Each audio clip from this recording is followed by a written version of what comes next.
It's Tuned to Yesterday, showcasing programs from the golden age of radio. I'm your host, Mark Lavonier. Coming up in this hour, a blend of comedy, drama, and more as the Lux Radio Theater presents an original story called The Lady and the Tumblers, featuring film star Fred MacMurray. In the same year of this broadcast, he was in 2 motion pictures, among them The Moonlighter, alongside Ward Bond and Barbara Stanwyck. The CBS broadcast first aired on June 15, 1953. What follows is the Armed Forces Radio Service version.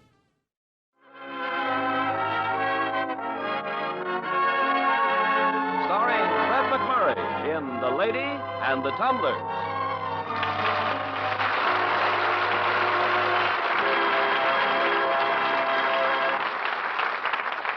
Ladies and gentlemen, this is Ken Carpenter. Tonight's play tells the colorful story of a tumbler who, in the early 19th century, made his carefree way from tavern to tavern, entertaining the guests, until one night, in a notorious inn, he met a beautiful and mysterious young lady. Playing the role of the happy-go-lucky vagabond, we have one of your all-time favorite stars, Fred MacMurray.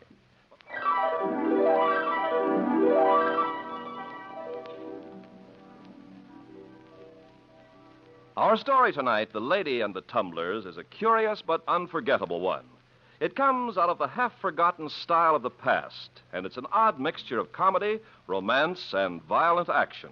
It's peopled with lovely women in distress and strong, bold men and dark, cunning villains, all set on a happy stage just a level above reality. It's made of the stuff young boys dream of and young girls wish were more than dreams. But if you listen closely, you'll soon find that The Lady and the Tumblers, too, become as real as your next-door neighbor. And now, starring Mr. Fred MacMurray, The Lady and the Tumblers.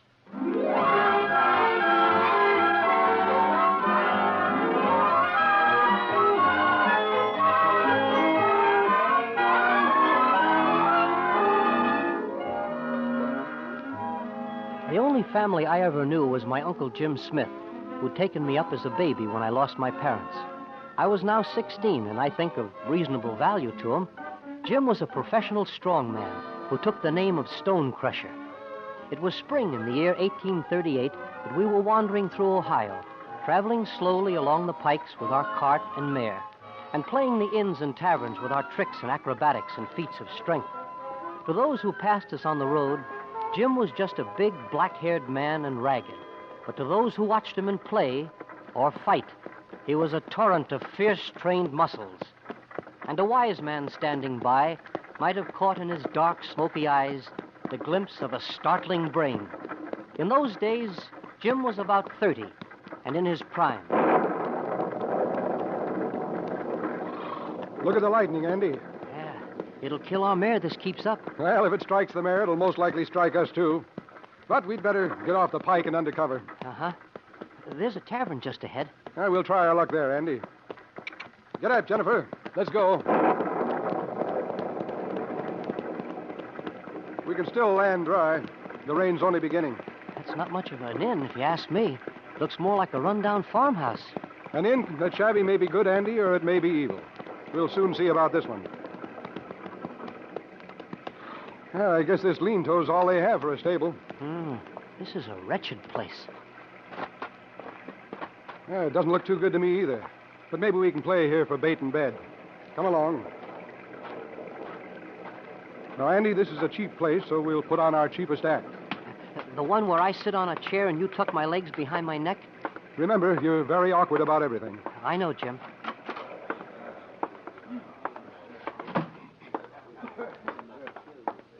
Yeah, just as I thought. Yes, nothing but loafers and road scum. Yeah.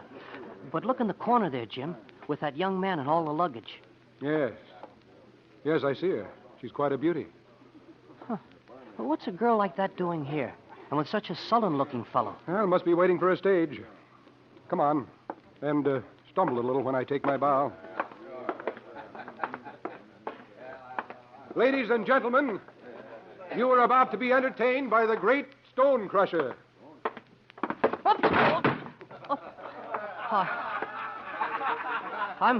I'm sorry, Stone Crusher. I caught my toe. Forgive the boy, please. I picked him up in Louisville recently, and he has not yet learned the trade. I'm teaching him one trick, though. All right, lad. Sit on this chair. Now, I'll just tuck his legs behind his neck. So. Stop that, you brute. You're hurting the boy. Well, he's got to be stretched a bit, miss, or he'll never be able to do it by himself. Now then, lad, right yourself. Get to your feet. I can't, sir. Something's wrong. I seem to be locked. Well, that sometimes happens. Maybe I'll have to cut a tendon. Does anyone have a nice, sharp knife? No? Then I'll do it this way. My uncle picked me up, swung me into the air in a somersault, and walked away while I took the fall myself with a roll and a bounce, as I'd done 1,000 times before. He, meantime, was tumbling about the room, and we finished by dancing on our hands as the audience tossed coin after coin at us. At last, we picked up our money and retired to a corner table, where Jim ordered meat and potatoes for us. It's a rum crowd, Andy, but it'll pay our bed and board. The girl was taken in most of all, Jim. Did you notice? Yes. She's a gentlewoman, Andy. She doesn't belong in this place. Well, the night stage will be along soon. They're only waiting, like you said, Jim. I overheard the young man ask the innkeeper for rooms. They've decided to spend the night. Huh? That's odd. 1 minute they're waiting for a stage, and the next they're staying here. There goes the young man now, out back with the innkeeper. I say she deserves a pleasanter-looking escort than him, pretty as she is. She doesn't trust him, Andy. I can tell by the way she watches him. Yeah. She looks frightened. The fellow's deserting her, that's what. He's taking his valise with him. There, you see, he's walking out and throwing her to the pack. Yes, they're already looking at her and talking about her. Jim, do you really think he has? Yes, but you finished your supper. Go out and unharness the mare. I'll feed her shortly. I will, Jim. I went outside, and as I rounded the corner of the inn and approached the lean-to, I suddenly came upon 3 men and a lamp. And then, to my horror, I saw the young gentleman lying on the ground among them. He was dead from a cut throat. It was too late for me to fly, so I pretended stupidity. One of the men, an ape-like with bow legs and a flat face, was wiping a sailor's clasp knife on his pants, but he deftly hid it in his coat sleeve. And the men studied me in silence as I approached.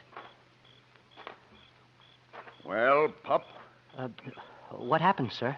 A young man was absquatulating on his bill, that's what, only he tripped and fell. He killed himself on that there side. See it? Oh, yes. Yes, I see it. What a pity. Poor fellow. Nasty accident. All right, boy. You nip in and tell the innkeeper's wife we want her. Tell her and nobody else. That's a smart lad. Yes, sir. I'll tell her.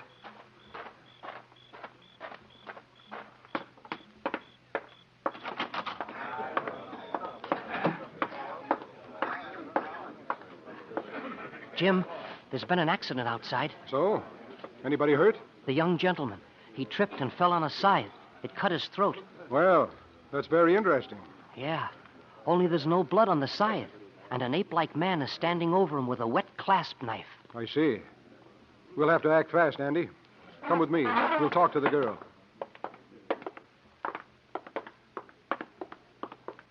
I know I'm bold, miss, but it's out of necessity. Whose necessity, sir? Yours or mine? Yours, miss. Speak, then. The young gentleman who left you.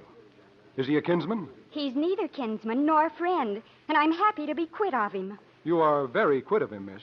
He's just been slain in the stable. Oh, no. I'm afraid it's so. Andy here saw him. Then I, too, am dead. Oh, come now, Oh, there's miss. more to this than you know. I'm sure of it. My only hope has been the night stage, but they'll never let me board it now. We'll see about that. My life's not worth an apple seed. Oh, come now. Even Andy here's worth an apple seed. One should never undervalue oneself, miss. They'll kill me. Not while you have friends, they won't. Andy, take her luggage. Quickly now. And out the door, both of you. Where to, Jim? Down the road, but stick to the brush. I'll be along with the cart soon enough. But can I trust you? You have no choice but to trust us. I suppose you're right. I'll go. Oh, here. Here, take my watch with you. But what for? Take it. Hurry now.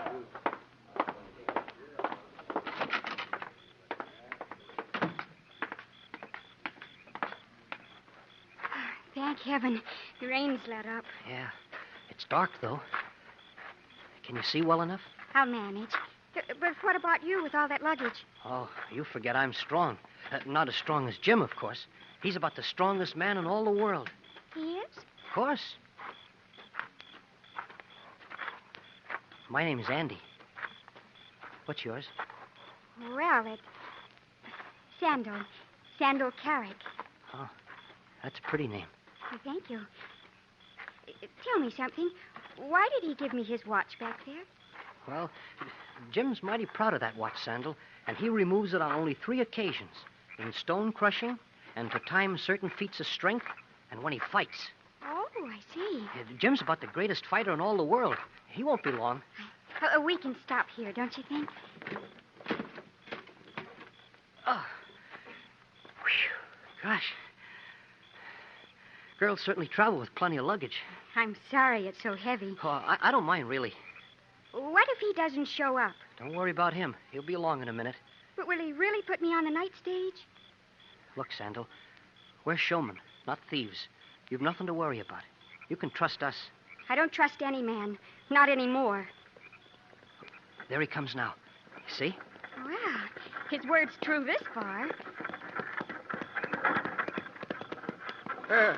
Throw her luggage in back, Andy. Here you are, miss. I'll give you a hand up. Thank you. There. Now just sit tight and we'll go down the pike a bit and wait for the stage. But how will you stop it at night this way? Oh, I'll use a dry cattail and some sperm oil. Ought to make a fine torch. But where in the world? I've got some in the back. Carry it for fire eating. Oh, of course. Did they show much fight, Jim? Yes, the innkeeper and your ape-like man and the whole herd of her friends. Did it go easily? Well, they had a lot to learn about fighting. They know now, eh? They know now. Oh, I nearly forgot. Here's your watch. Oh, thank you. Get up there, Jennifer. Ah.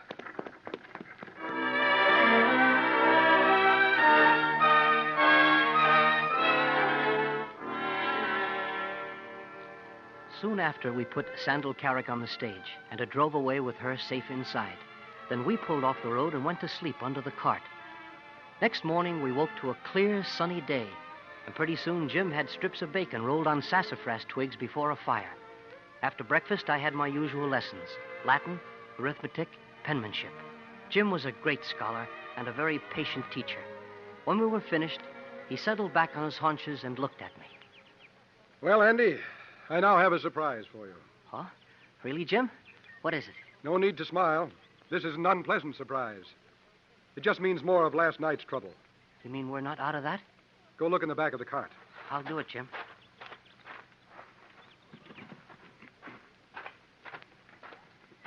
This is the young gentleman's valise. I remember seeing him leave the room with it. Yes, a little discovery I made while you were still writhing in slumber this morning. But how did it get in our cart? I've been thinking about that. I believe the girl was in peril, and the young man who was supposed to be her protector decided to abandon ship. So he went outside and saw our cart in the lean-to. He stowed his valise in the back and was just ready to drive off when he was overtaken and slain. Then he was going to steal our cart and mare. Well, if you ask me, he got what was coming to him. He wasn't killed for that. Open the valise. Well, nothing much here, Jim. Just clothes. That's what I thought at first. Look in the toes of those boots. Great heavens. It's a pouch full of gold. Yes, I've counted it. $500. $500. Now look in the other toe. It's a letter of some sort, Jim. Yes, I know. I didn't take time to read it. Give it to me. Here. Now then, it's addressed to a Mr. Barnum, 4 Chimneys, Blue Lion, Ohio. Oh, then that's the name of the young man who got his throat cut. Yes, poor Mr. Barnum. For such delicate handwriting, must be a woman. Ah, yes, it's signed by Miss Sandal Carrick. That's the girl, Jim. She told me her name last night. She did? Well, I asked her to. Well, that's bad manners to ask a lady her name, Andy. But now we know who wrote the letter. It's still bad manners. Yeah. All right. But read it, Jim. Now, let me see. Dear Mr. Barnum. Go on. I have reason to believe that you are in this horrible business against me, despite our childhood friendship. I know I cannot buy the others out, but I have a feeling I can buy you out. Uh-oh. You've always liked the color of money. Here is my proposition. Meet me in Cincinnati at the stage office on the 11th. Come with me on the journey home as my protector and then withdraw. For this, I will pay you $500. Oh. Your ancestors were gentlemen, which I assume makes you a gentleman. Signed, Sandal Carrick. Fine protector young Mr. Barnum turned out to be. Yes, Sandal Carrick made a bad choice in him. He was already against her, as she says in the letter. But why'd he get murdered, Jim? Well, they must have known of the $500. Your ape-like man and his friends wanted it, that's all. They were waiting at the tavern then. Yeah, it looks that way. Barnum was in with them and had them planted there. He figured they'd kill Sandal Carrick, and he got it instead. And they'd have killed her, too, if we hadn't stolen her away, Jim. I'm sure of it. But why they wanted to do this, we've no way of knowing. Yeah. Well, maybe Sandal will tell us when we return the money. Maybe. But where do we find her? Probably in that town, Blue Lion. No. No, I can see the letter reached Blue Lion by mail stage. But where it was mailed from, I can't tell. Huh. What do we do, Jim? Blast if I know. Well, you could figure that since we did the protecting and not Mr. Barnum, that we've earned the money. And that way we could just forget about Sandal Carrick and keep the $500. We made no such arrangements with the girl, Andy. Yeah. All right, Jim. So we'll just have to find her. We'll head for Blue Lion. Maybe we can get a lead on her there. Well, let's pack up and be on our way.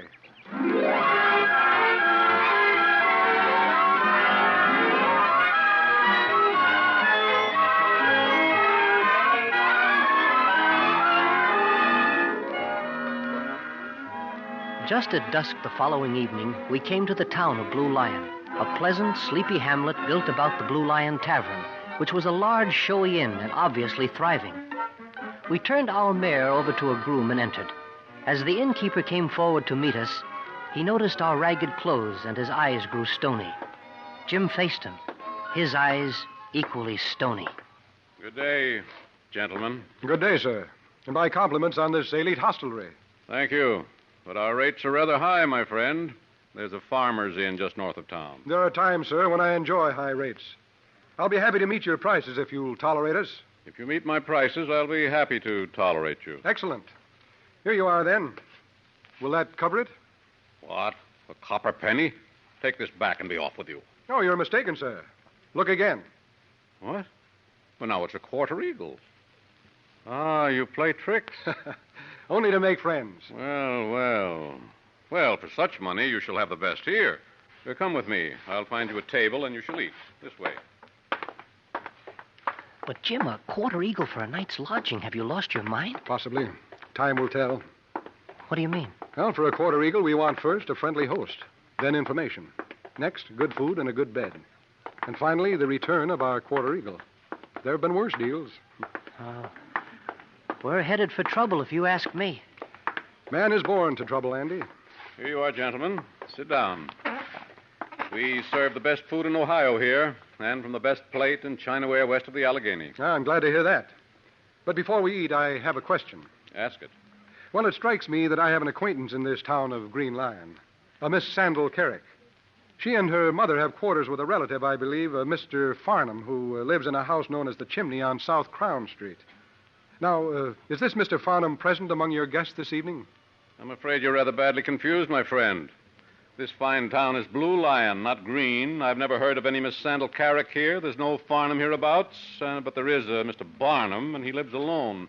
Also, his residence is known as Four Chimneys, not the Chimney, and lies first house beyond the creek on Oak Lane, not South Crown Street. Furthermore, he's now deceased as of 2 days ago from an accident down Cincinnati way. There. Have I made myself clear? Tolerably, sir, and I thank you. We'll have our supper now. I wish you a good appetite. Thank you. That was very clever, Jim, but it only leads us to the house of a dead man. Sandal Carrick doesn't even live in this town. True. Well, then wouldn't it be easier to advertise for her?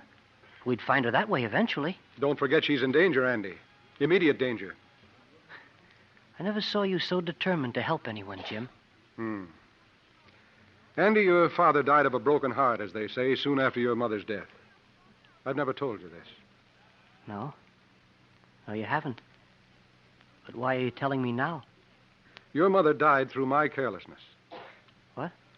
We were standing in an inn yard down in Savannah, just your mother and I. And she was ridden down by a crazy, fractious horse. I saw the horse rear and shouted a warning. But, Jim, how do you see it that you were careless? You warned her. I should have thrown the horse to the ground. I should have thrown him bodily on his side on the cobblestones. I've never seen such a feat performed. You'd have seen it then, Andy, had I only my wits about me. I knew that horse was a killer when I looked into his glassy eye. And you really blame yourself? I do. But never again will I permit a killer, man or beast, to ride down a helpless woman. Oh, I see. You're thinking of Sandal Carrick. I'm thinking of Sandal Carrick.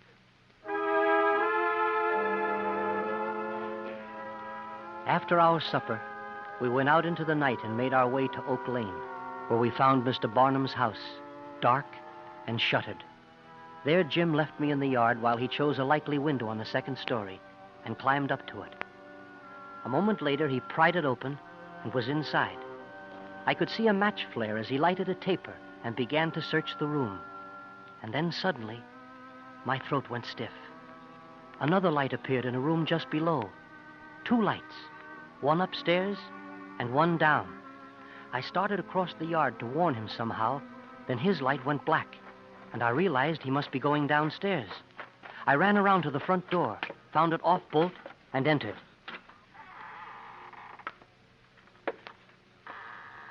Down the hallway ahead of me, I saw candlelight from an open door, and I crept up to it.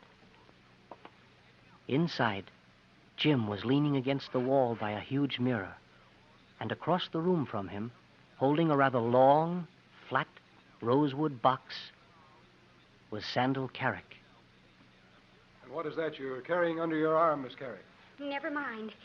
I hardly expected to meet you here. I've been searching for you. I have $500 that rightfully belongs to you. You what? Money I recovered from the effects of the late Mr. Barnum. Oh. And what became of the boy who was with you? Which boy? Boys to me are like thistles, without number or value. I pick them up and discard them thrice weekly.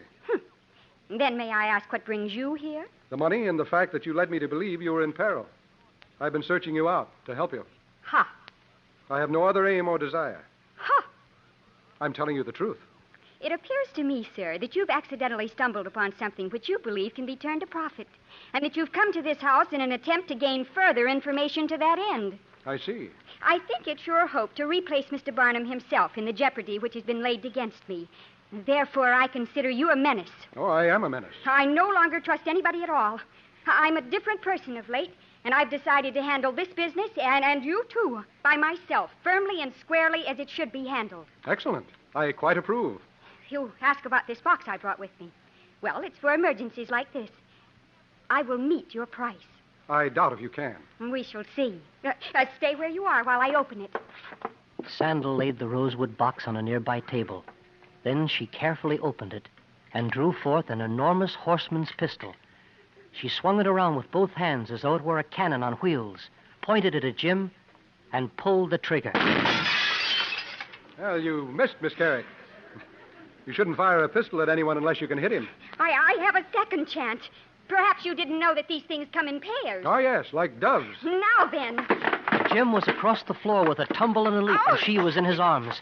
Gently, his powerful right hand clamped about her wrists and forced the pistol muzzle above her head. Then he slowly pulled the trigger. Oh. There. Now you may replace the pistols in the box. Oh, you brute. You must forgive my roughness, Miss Carrick. But after all, you were trying to kill me. I would have, too. Hello. Andy. Good evening, Sandal. But he said he'd thrown you away or something. Jim likes to be diabolical. Oh, you're rather well educated for a tavern player.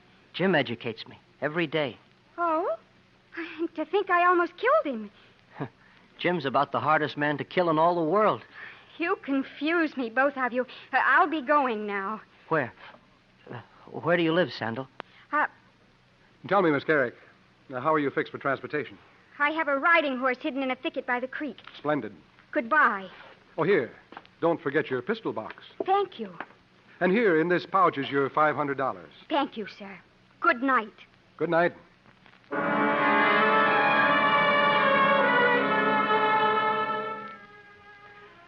Sandal Carrick was about the most suspicious woman I'd ever met. But perhaps she had good cause to be. Jim and I said no more about her until noon next day, when we were far to the north of Blue Lion. We'd traveled along the pike all morning and had pulled off onto the turf to rest the mare and to eat our lunch. After we'd finished, Jim pulled a paper-wrapped bundle from his coat pocket. Here, Andy. Catch. I found that last night in Mr. Barnum's bedroom. What is it? Open it. Why, they're mittens. And of the most beautiful fur. Northern lynx, in fact. So? That's what it says in this letter. It was attached to the bundle. Read it, Jim. Well, it's addressed to Mr. Barnum from somebody called J.C. Ives, and it says, "Here's something to make old Jason Peregrine really drool. Northern lynx mittens. Post them to him from Cincinnati as you did the beaver lap robe. Enclosed is a letter I have written for you to send along with them. Yours, C.J. Ives." Well, what's it all about, Jim? Well, the enclosed letter to Jason Peregrine explains a lot. What's it say? Well, let me see. It says, "Sir, it gives me great pleasure to inform you that the Peregrine Ives Fur Company has just established a new and thriving string of posts in the Popo-Agie River country. And it gives me further pleasure to send along this pair of northern lynx mittens fashioned especially for you by one of our trappers deep in the Teton Mountain Range. Respectfully, R. Detterman, Manager, St. Louis Branch, Peregrine Ives Fur Company."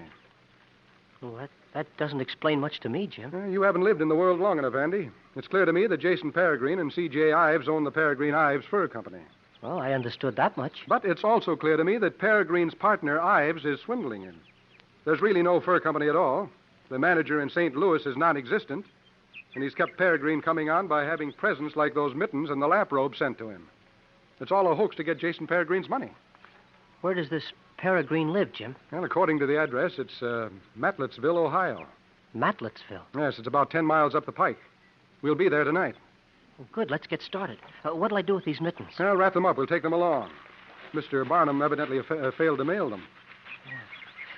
Maybe his conscience began to bother him. You're learning, Andy. And maybe that's why he got killed. Yeah, you're growing up by the minute, my boy. You think we'll find Sandal Carrick in Matletsville, Jim? It wouldn't surprise me a bit.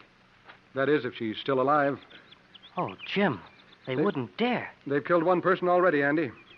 Come on, let's be on our way.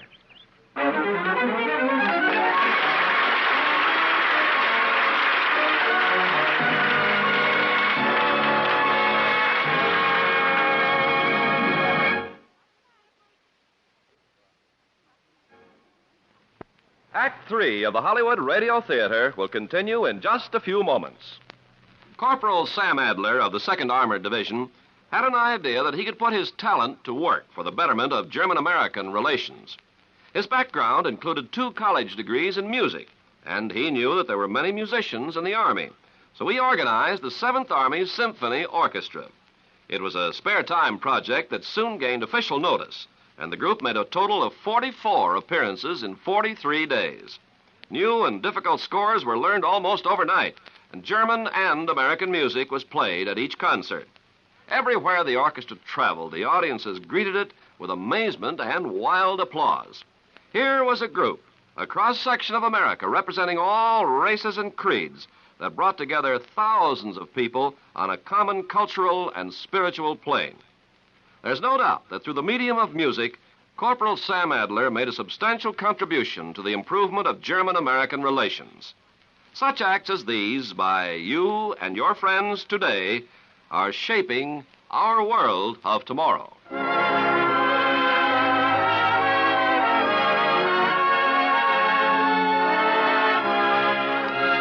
We pause now for station identification.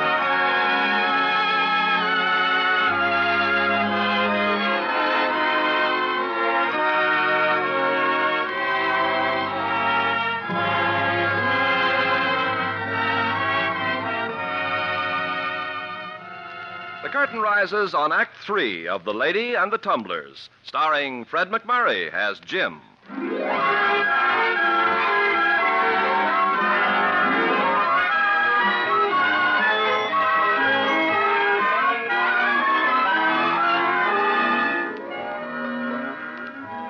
Twilight had come when Jim and I creaked into Matletsville.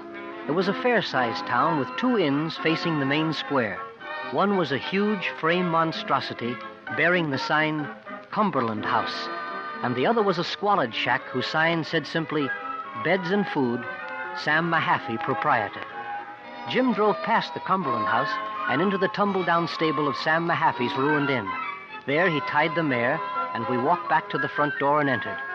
A short, jovial man with mutton chop whiskers greeted us. Strange Loungers, guests, friends, customers, welcome to Sam Mahaffey's Humble Inn. Thank you, sir. Thank you. You don't look rich, neither you nor the lad, but that's all right. My inn is plain, so it won't cost you much.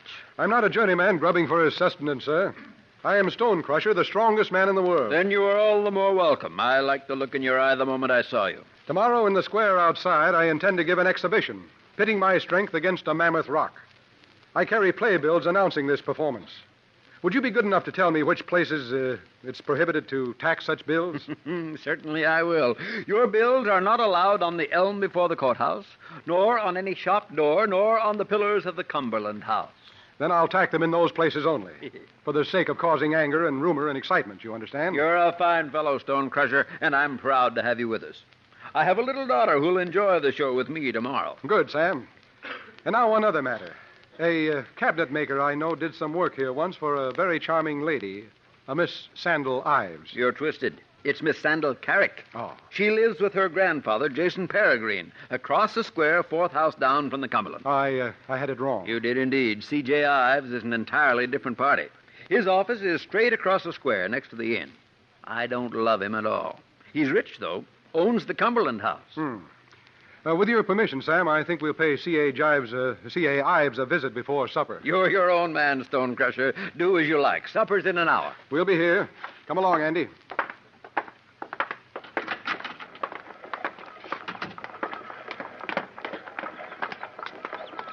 Did you hear what he said, Jim? It's Sandal's grandfather. Jason Peregrine, yes. Well, no wonder she's mixed up in this.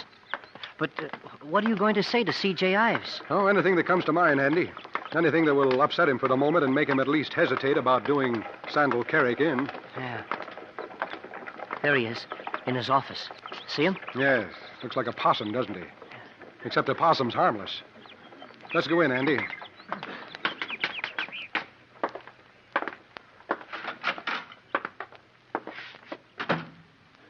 Who are you? Let's go closer, Andy. Out! Get out! Do you hear me? We are destitute, sir. We've just finished a hard journey. Take off your hat. Oh, I'm sorry, sir. Now, what's this about a hard journey? 1,500 miles. All the way in from the Popo Agie country, sir. That's Trans-Mississippi, you know. I'm a trapper stranded here in Matlettsville. A trapper, you say? From the Popo Agie country? No, from the Teton Range. I'm very familiar with the Popo Agie country, however. You are, eh? How goes the fur business there? There is no fur business along the Popo Agie now. It's moved back. Oh, you must be mistaken. I have a string of posts along the Popo Agie. I've seen no fur posts along the Popo Agie. Perhaps you mean along the Snake. I mean along the Popo Agie. Then, sir, I think you are being swindled. If you are financing fur posts along the Popo Agie, you certainly are being swindled. Swindled? Stop saying that word. I'm sorry, sir. What are you doing here anyway? Who ever heard of a trapper being stranded? Oh, no, sir. Not trapper. Trooper. What? I'm a showman. Oh. Then what were you doing in the Teton Mountains, performing for grizzlies? I was visiting my brother. He's a trapper, not a trooper. What? Perform for grizzlies, you say? No. I'm too shrewd for that. There. $2. Now, get out of here. Well, the gentleman wants an exhibition, Andy. What would you like, sir? A little tumbling, perhaps? Or fire eating? No exhibition. I want you to get out of town. Out of town by daybreak, or you'll regret it. Do you hear? That money's foul, Andy. Leave it. Get out! You are unwell, sir. Come along, Andy.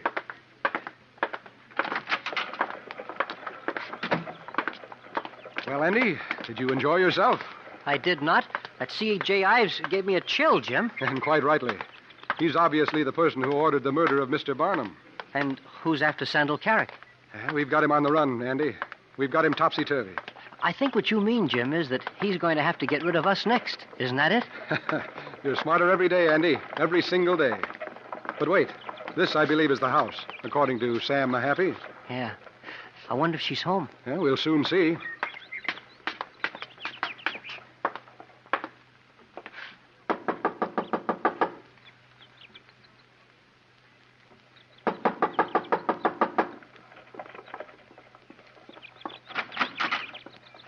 Good heavens. Miss Carrick, I think I've got this business figured out. May we come inside? Come in. Come in.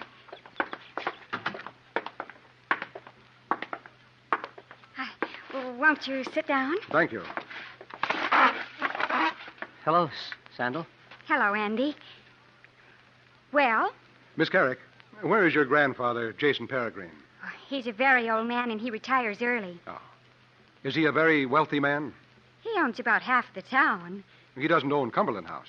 Well, he did once, but that and a few other properties seem somehow to have gotten into the hands of a certain C.J. Ives. Yes.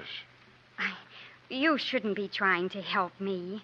Well, perhaps not, but I've started and I don't seem to be able to stop. I think I'm beginning to trust you. I don't quite know why. Well, it's easier than trying to pistol me. Oh, Tell me, do you know that this Ives is swindling your grandfather? That the Peregrine Ives Fur Company is a myth? I've long suspected it. But I have no proof, and I can't tell my grandfather. He's old and proud, and it's his money. Let him spend it as he wishes. Why did you make that trip to Cincinnati with Barnum? I went to Cincinnati alone. A man named Detterman wrote me from there, warning me to leave my grandfather's affairs alone. Detterman is non-existent. So I discovered. Then I bribed Mr. Barnum to come back with me for protection. And why did you stop at that miserable inn? Well, that was Mr. Barnum's idea, to throw off pursuers, if any. He brought you there to have you slain. I suspected as much when I saw Manser there. And who is Manser? Mr. Ives' bodyguard. You and Andy mentioned him, an ape-like man. Oh, that one. He's the one who killed Mr. Barnum. Yes, for the $500. And then he would have been after you. Yes, I know. I owe you my life.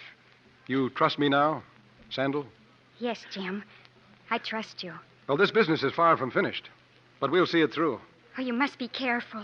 There are times when it doesn't pay to be careful. Good night. Oh, please. Come, Andy. In a minute, Jim. Sandal, What is it, Andy? I want to tell you something. About Jim? No, about me this time. Well, of course, Andy. I want to tell you that my mother is dead. Oh? Have you ever been an aunt? No? Well, Jim's my uncle.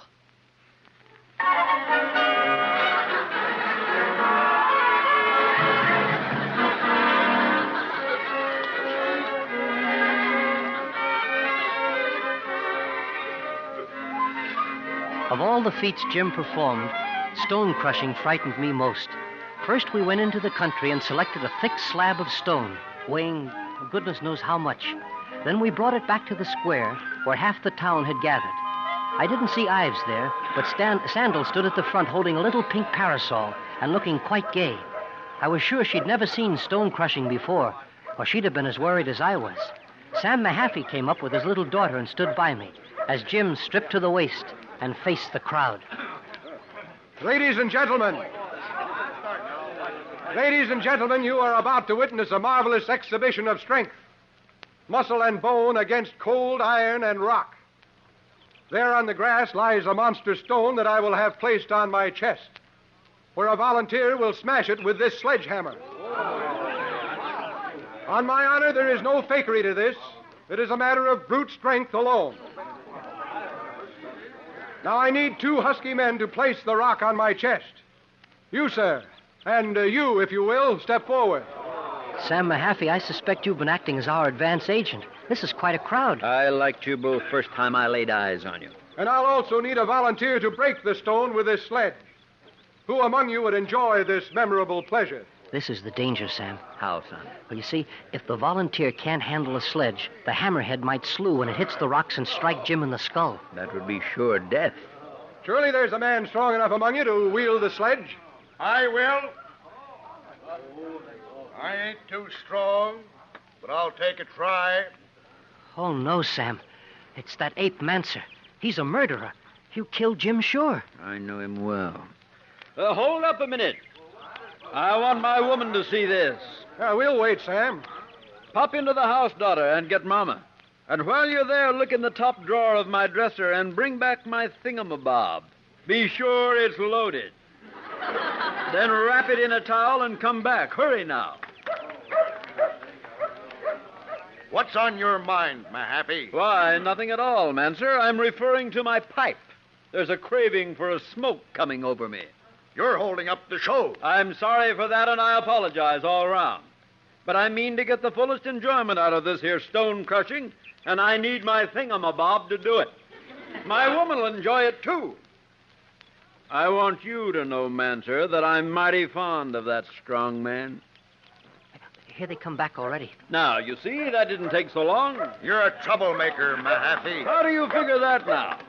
Ah, thank you, daughter. Yes, this is just what I wanted. You and your mother stand right there. Now, we can get along with this, and I thank you kindly for waiting. By the way, I sure hope Manser hits her a good square blow. So do I. He will, Jim. Never you fear, he will. All right, men. Let us proceed. Jim laid himself on the turf, and the huge rock was placed on his chest. Then he braced himself on his heels and hands, inflated his chest, and nodded to Manser, who glanced once at Sam Mahaffey and then took up the sledge. He set his feet, took a deep breath, and swung.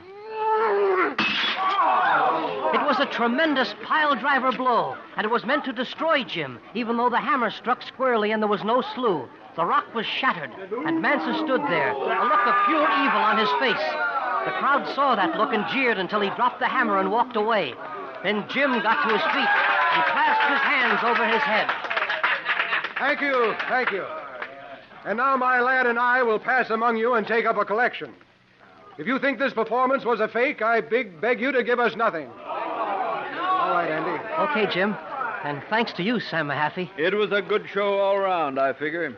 Go get your money now.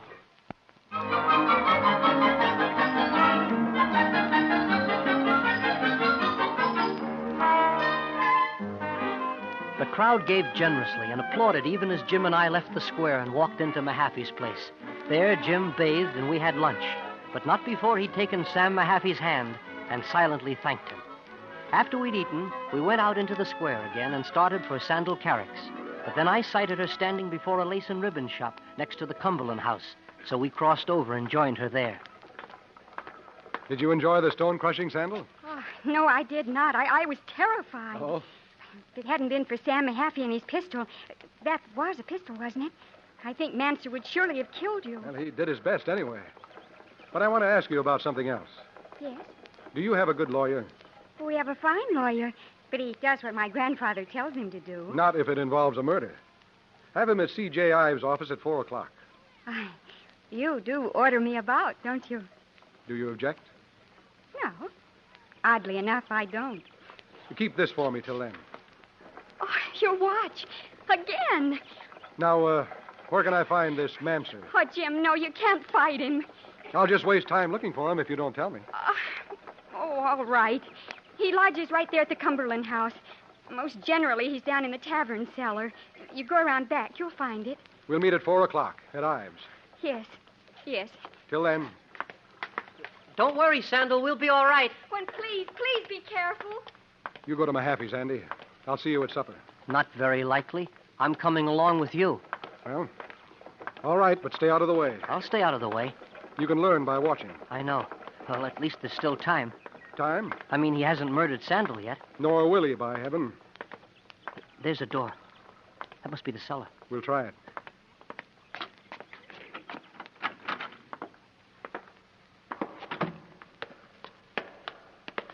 It's all stone. The whole cellar. A big place, isn't it? Yeah.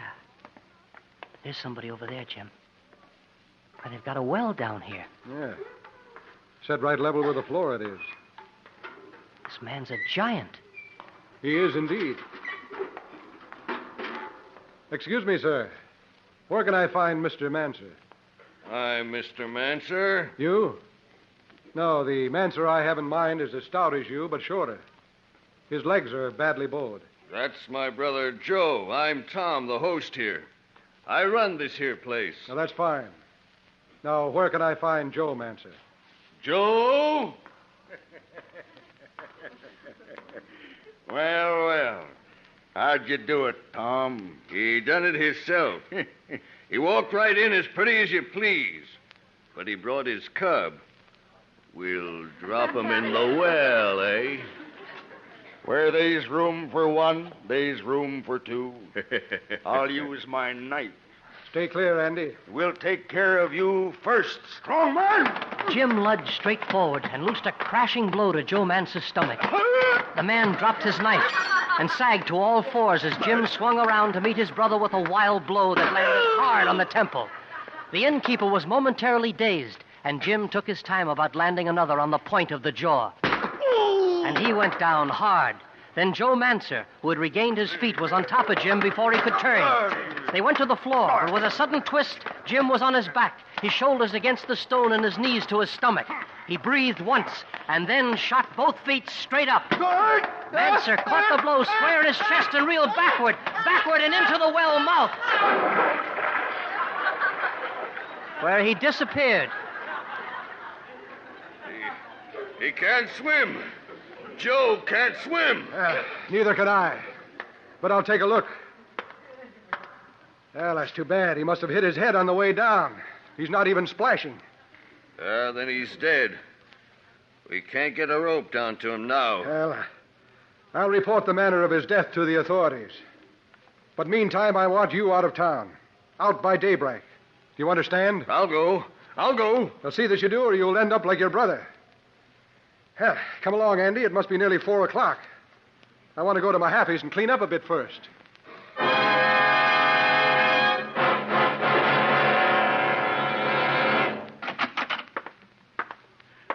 I thought I told you to leave town. So you did, Ives. But it's a curious thing. Instead, I just told your innkeeper to leave town. What? Tom Manser? And you're next. Now, look, I don't know just what you're up to, but there are ways of taking care of you. No, not now. Your Joe Manser just tried murdering me. But this time he killed himself, as you might say. Oh, no. Jim. Oh, you're all right. I am. And you're safe now, Sandal. What is this? What are you all doing here? Hey, Jim, this is Mr. Silsby, my attorney. How do you do, sir? How do you do? Now, I, too, would like to know why we are here. It has to do with these, Mr. Silsby. Fur mittens? Where did you get those? And these letters. I think they'll explain everything. Make the old buzzard drool.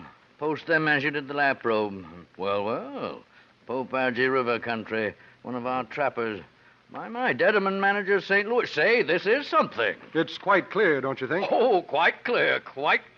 Then I want all the property, including the Cumberland house that Ives has defrauded Mr. Peregrine of, to be reassigned immediately under your direction. No, wait, please, listen. Ives, from the very beginning, I have never liked you, and this is going to give me great pleasure. In fact, I'll happily assist in your prosecution. Maybe we can prosecute him for murder while we're at it. It was his hireling, Joe Manser, who murdered Mr. Barnum. Andy here is a witness. How do you like that? Oh, I like it very much indeed. I certainly do. No, you must listen. I know nothing of any murder. I do admit I've somewhat misrepresented things to Mr. Peregrine, but I'm willing to make full restitution. It so happens I'm about to leave town. By daybreak? No, now. By sunset. Take care of the legal matters, will you, Mr. Silsby? At once, I certainly will. Oh, yes. Come then, Sandal. They can work this out alone. Yes, Jim.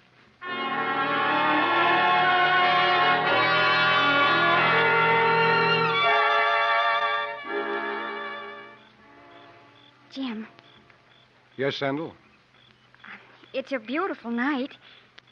That isn't what you meant to say. All right. Do you think you'll miss traveling up and down the country, being a showman? Miss it? Oh. Yes, I'll miss it. Oh. But I can still do some tumbling and odd tricks right here. Oh. I've already spoken to Sam Mahaffey about it, and as soon as he's installed as host at the Cumberland house, I can show there regularly. You won't mind. I wouldn't miss a performance for all the world. Perhaps I can teach you some tricks, too. Me? Good heavens, like what? Well, like fancy shooting with pistols. Oh, Jim, how horrible. I might have killed you then. But you didn't. A good thing, too. Is it, Jim? Why? Well, because of Andy. Andy? Yes. You know, Andy has no mother. Yes, I do know. Andy told me. Oh. But Andy will be all right. Now. Of course he will, Sandal. And I'll do my best, Jim. For both of you. Well, then we'll both be all right now.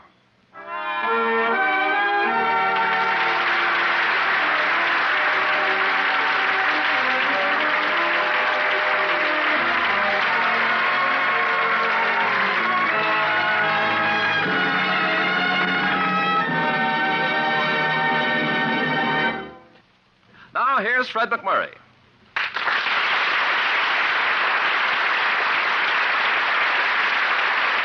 Well, an actor's life certainly must be exhausting, Fred. All that tumbling, detective work, romancing. Oh, Ken, it is. I'm going right home and lie down. I wish you would. After your latest picture for Republic, Fair Wind to Java, one of the most exciting action-filled dramas we've seen, you deserve a rest. Oh, thank you, Ken. Good night. Good night. Hollywood Radio Theater is a presentation of the United States Armed Forces Radio Service.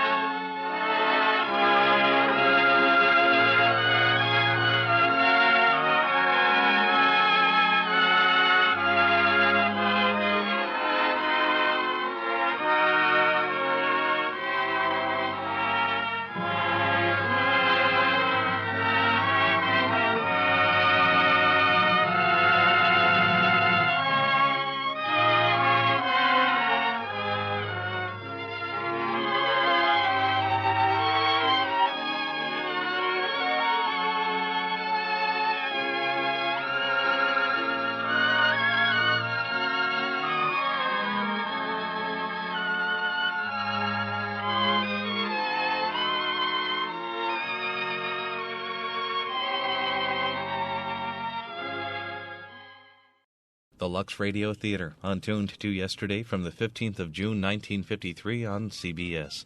And so closes this hour of comedy and drama on Tuned to Yesterday. Be sure to be with us next time for more great shows from radio's past.